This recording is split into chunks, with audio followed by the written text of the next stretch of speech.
가스시카 호쿠사이의 후가쿠 산주로 K. 먼저 본격적으로 우키요에 대해서 설명드리기 전에 우키요의 작품을 한 편 같이 감상하시겠는데요. 이 우키에어 작품은 여러분들이 어딘가에서 한 번쯤은 다 본 적이 있는 작품일 것입니다. 일본의 공항이나 아니면 한국의 일식집 같은 곳에서도 흔히 단골로 장식이 되어 있는 작품인데요. 이 작품은 일본의 우키요의 화가 중에서도 가장 유명한 가스시카 호쿠사이라고 하는 작가의 대표작으로 일본의 우키요에를 전 세계에 알리는데 공헌한 작품 중 하나라고 할 수 있습니다. 우선 이 작품의 경우 작품이 표현하고 있는 주요 테마가 무엇인지 한번 살펴볼 필요가 있는데요. 여러분들은 이 작품을 바라볼 때 가장 먼저 보이는 것이 무엇인가요?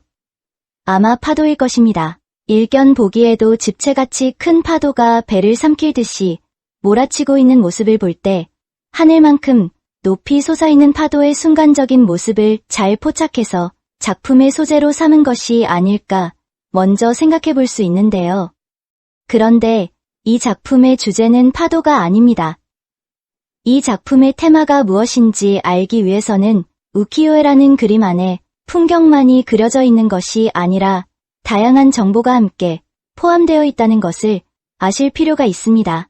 작품 속의 풍경을 먼저 본다면 바로 앞에 높은 파도가 있고 파도에 휩쓸릴 것 같은 배가 세 척이 위험하게 떠 있는 것이 보이고 멀리 안쪽으로 들어가 보면 산이 보이고 산 위에는 하얀 뭉게구름이 하늘 높이 솟아있는 것이 보입니다. 눈앞에 파도와 멀리 자리 잡고 있는 산과 구름과 하늘이 이 작품을 구성하고 있다고 볼 수 있는데요. 그런데 작품을 잘 보시면 작품 안에 그림만 있는 것이 아니라 작품의 테마를 알 수 있는 힌트가 포함되어 있습니다.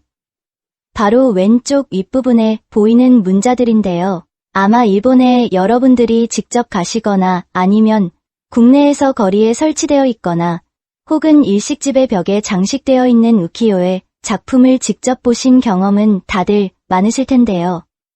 그럴 경우 보통 대강 한번 어떤 그림인가 훑어보기는 하지만 아마 구체적인 작품의 내용까지 파악하려고 하시는 경우는 잘 없을 겁니다. 특히 문자 부분은 이 작품에서처럼 대부분 한자로 표기되어 있고 한자 자체도 초서체로 되어 있는 경우가 많기 때문에 여러분들이 그냥 봐도 무시하거나 아니면 읽으려고 해도 읽을 수 없는 경우가 많았을 것인데요. 작품 위쪽에 한자로 어떤 내용이 적혀 있는지 살펴보면 먼저 흰색 바탕의 사각형 안의 윗부분에 적혀 있는 문자는 후가쿠 산주로 K라는 말입니다. 여기는 후가쿠는 후지산을 의미하는 말인데요. 후가쿠의 후는 후지산의 후이고 가쿠는 우리말 한자음으로 하면 악으로 발음할 수 있습니다. 보통 이 악이라는 한자는 주로 높은 산에 붙이는 말인데요. 우리나라에도 설악산, 치악산, 관악산, 월악산과 같은 높은 산에 악자를 붙인 산 이름이 많은 것에서도 알 수 있듯이 악자가 높은 산을 의미하고 있습니다. 그리고 산주로 K라는 것은 36개의 풍경이라는 의미로, 즉 후가쿠 산주로 K라는 것은 후지산을 테마로 해서 그린 36개의 시리즈 작품을 의미하는 말입니다.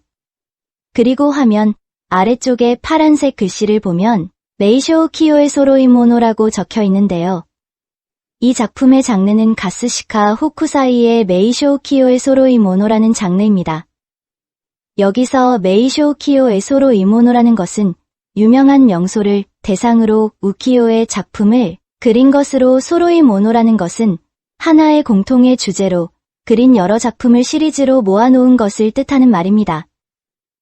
따라서 이 작품은 후지산이라는 명소를 테마로 한 시리즈물 작품 중 하나라는 것을 왼쪽에 있는 문자를 통해서 파악할 수 있습니다.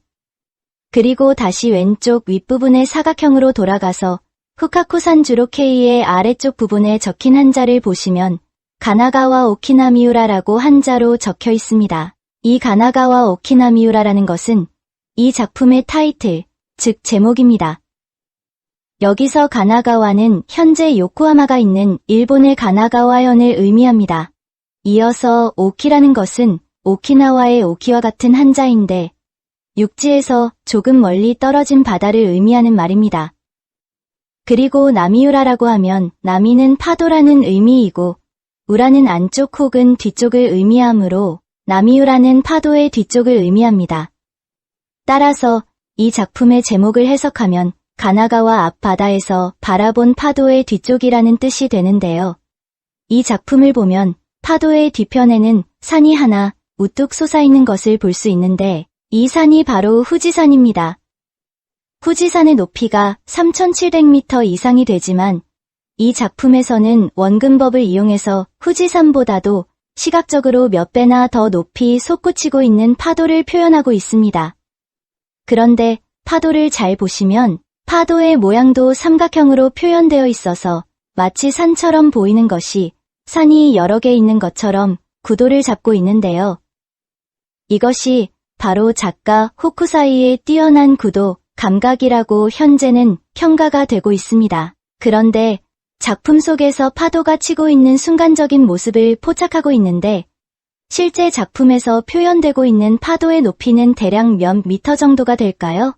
이 경우에도 파도의 높이를 짐작해 볼 수 있는 힌트가 그림 속에 포함되어 있습니다. 바로 파도에 휩쓸릴 것처럼 불안하게 떠있는 세 척의 배가 보이는데요.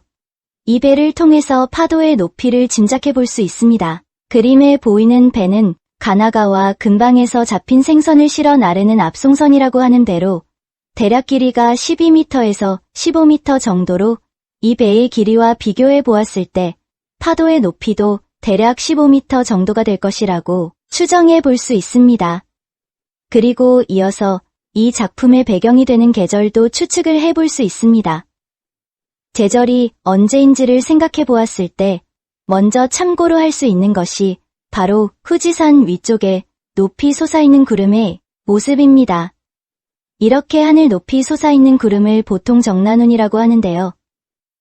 주로 여름철에 많이 발생하는 구름으로 이 작품의 배경이 여름이 아닐까라고 생각해 볼 수 있습니다. 하지만 정난운이라는 구름이 반드시 여름에만 발생하는 것이 아니라 겨울에도 발생하는 것으로도 알려져 있습니다.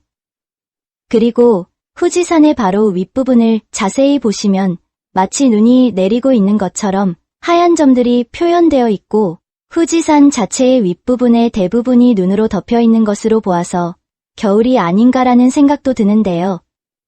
하지만 자세히 보면 후지산 정상 위쪽에 눈처럼 보이는 하얀 점은 눈이 아니라 파도에 비말이 튀고 있는 것으로 마치 하늘에서 눈이 내리고 있는 것과 비슷한 착시 현상을 일으키고 있는 것을 알 수 있습니다. 따라서 작품의 계절적 배경을 유추하는 것은 매우 복잡하고 까다로운 작업이라는 것을 알 수 있는데요. 정확히 계절이 언제인지는 확정할 수는 없지만 이처럼 그림 속의 다양한 요소를 분석하고 고려해 가면서 그림을 감상하는 것이 우키요에를 감상하는 하나의 재미라고 할 수 있습니다. 이 작품의 구도라든지 유럽의 화가들에게 미친 영향이라든지 작품의 물감은 어떤 재료를 사용했는지에 대한 구체적인 해설은 시간 관계상 생략하도록 하겠습니다.